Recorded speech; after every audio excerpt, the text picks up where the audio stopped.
Di naman ko kay taas mo ko kagod sa rest nila. So, hindi pinakataas sa mo, sir. Mo ba? Cute. Yeah. Height. Pero asa ka nag-work sa? Sa una sa SMB niya, Stress man siya. stress man ko sa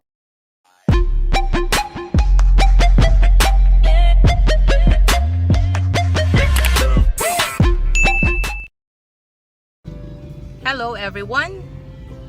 Today is Sunday, it's February 16 and I'm going to close a deal, a rental deal at Baseline Premier. Right now I'm driving, going to the area. Our meetup time is 1 p.m. and right now time check it's 12:45 p.m. So guys, see you later.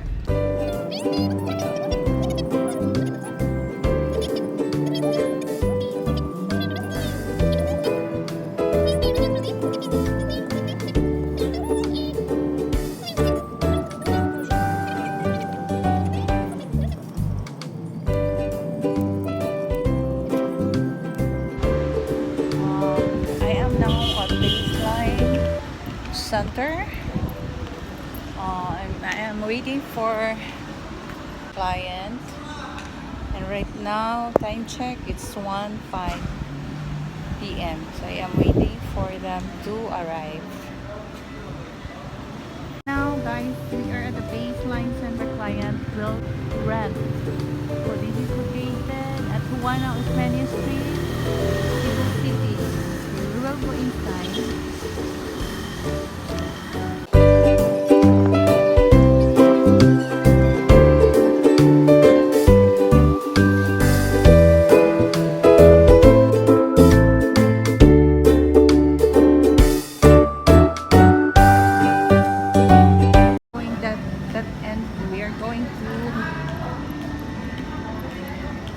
Baseline Premier, where the menu is located.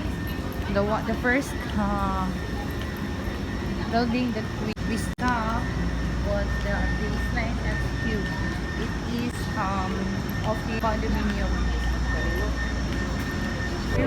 And so now this is the Baseline Premier lobby. So every time you have a client, you have to pass through their lobby.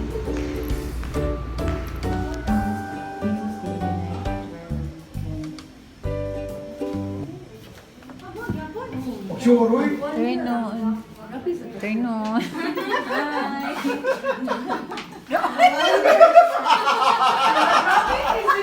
Di naman ko kay taas mo ko kagod sa rest nila. So, hindi pinakataas sa mo, sir.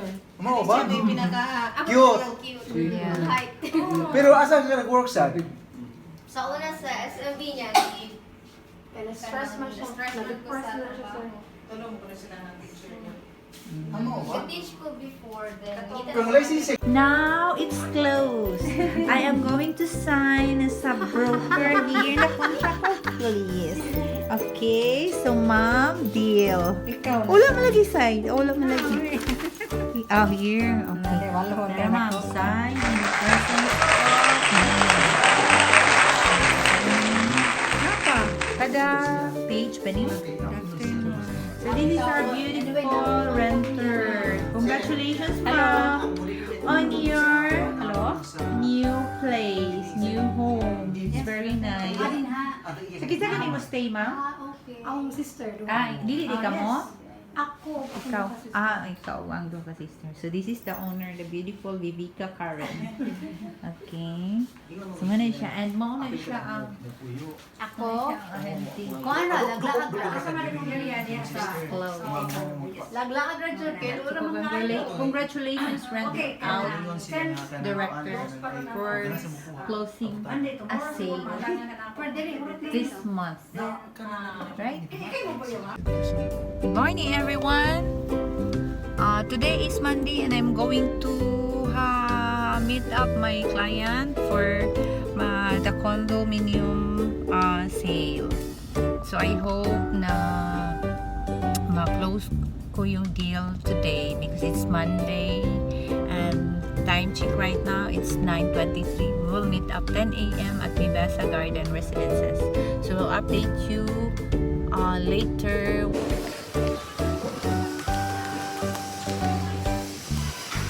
We already checked the unit at Building 2, Unit 410.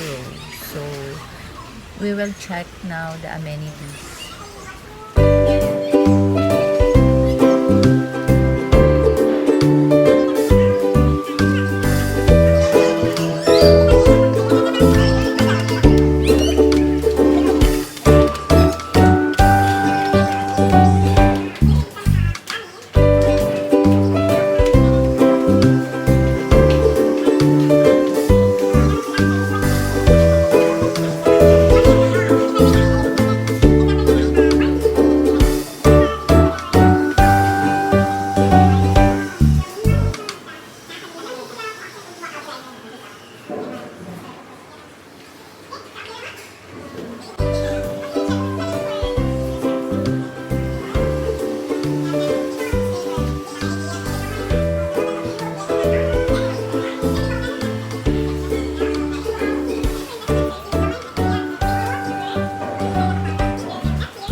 After presenting the amenity areas like swimming pool, clubhouse, and gym here at Vivesa Garden Residences, and they already checked my unit, the unit at Building 2 for Unit 410.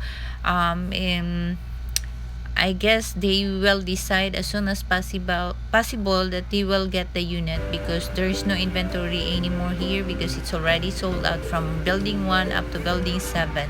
So I will update you guys once the client will decide to get the unit. Thank you very much, and if you don't subscribe my channel yet, please subscribe. Thank you so much, and have a nice day.